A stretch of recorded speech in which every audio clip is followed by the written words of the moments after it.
We rode toward Tilly. Due to all the initial delays of the invasion and the replanning, parts of the division were already at the enemy, and we were still on the march. By now the battle was in full swing. We encountered the retreating scouts of our division. We stopped, and the captain and band leader started ranting about where we had been all this time. I briefly explained that the department was actually supposed to return to the east, to the old regiment, with the old, powerful unit against the Russians again. That was the plan. Then, when everything was loaded and the invasion was threatening, we had to make our way back. This whole delay led to us with the 2nd Department only being available in Normandy between the 9th and 11th of June. He took it like that, and you could tell he understood. But it didn't suit him. The whole division had already suffered, and we hoped that our tanks could finally contribute to overthrowing the enemy. It was a strange sight. We were on the move, like big moving trees. In the semi-darkness, not recognizable. Only the noise was deafening. We also hoped for rain, so we wouldn't develop large dust clouds during the day. That immediately attracted enemy planes. As soon as one of the LBs saw something, they immediately tried to find cover. It didn't always work, but despite everything, we made good progress. We're supposed to push around Tilly and then support the thrust to Cayenne. But a plan is always only as good as the moment of implementation. The battle of the northern half of the city was so intense and the losses so high that the attack was limited even before we could intervene in the events. On the approach route, we were redirected and were supposed to take over flank security again. We moved, well camouflaged, into an alley and waited, first for the supply units and further orders. Well camouflaged from flying aircraft and observers, the vehicles were refueled and food was brought forward. A short time later, situation meeting in a small orchard. The company commander explained the situation, and it didn't look good. Enemy forces were at alarm and had already dug in.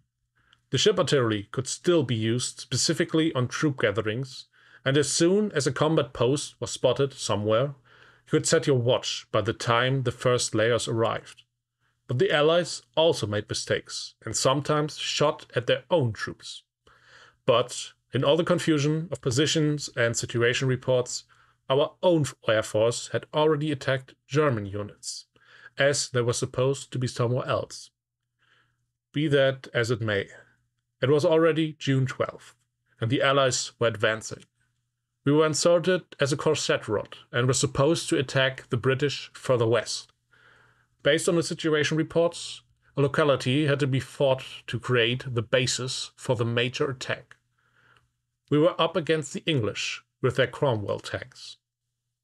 At dawn, we set up and rode off. 3 Panthers and 2 SPWs. That was our tank formation. I with the top tank and, in the wedge formation, the rest. We plowed through the fields at dawn, and because of the dryness, we made good progress. The chains didn't sink. From the first hatch, suddenly it flashed up, and a projectile hammered into the ground right in front of us. We kept rolling, and the right tank stopped and fired 2 grenades at the muzzle flash.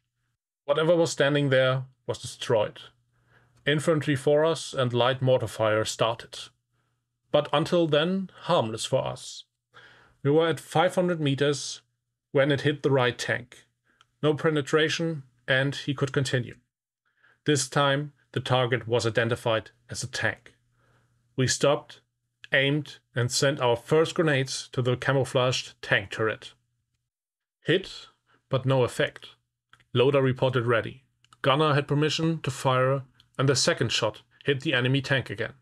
Smoke rose, and you could see men who apparently climbed out of the tower. Now we got hit, right on the turret mast. A loud bang, and we were shaken up properly. Pull right, I called to the driver. We continued to drive at an angle to the enemy. The other 2 tanks fired effective fire into the hatches, at the place, and the first houses also got a few. We were close to the entrance of the town. The Panther was fast and agile. We stopped and rolled slowly into the town. Already, a bullet hissed, certainly a bazooka or something similar. We quickly turned the turret and shot a grenade and a few MG salvos into the window from which the shot came. The explosion tore the roof off, and I could still see how a body was thrown out of the explosion flash and landed on the street in an inhumanely twisted manner. That was our way, and we had to run over the hopefully dead one, whether we liked it or not. No time to think about it. The other tanks and the SPWs had caught up, and the grenadiers went ahead. MG fire rained against the bow plate, and the infantry was also hit. Quickly, we were behind the vehicle and looked for cover. The houses were swept, and we rolled carefully further. Another tank, probably a steward, came racing around the corner, shot at us, but didn't hit, and rolled back. We sent a grenade after him, but we were too late. I instructed the gunner to shoot through the window. Possibly he's behind the house. That won't work, he said to me. Just do it, I yelled back, and he pulled off. The projectile hammered into the house and out through the outer wall again. There was no vehicle anymore. The steward had already disappeared. With the MG, we smoked out the remaining resistance nests, and after an hour, the place was in our hands. A few hits on our tank, but nothing worth mentioning. 2 soldiers fallen and 5 wounded. The medics were already there and helped to supply the wounded on the outskirts. We sent a raccoon squad another 500 meters in front of the village to warn in time if something was rolling toward us. Now, build a security line, anti-tank gun to the front, and wait. Just don't stay in the village too long. Otherwise, a few greetings from the sea are sure to come.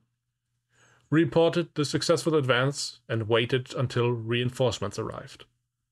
I was satisfied with the men.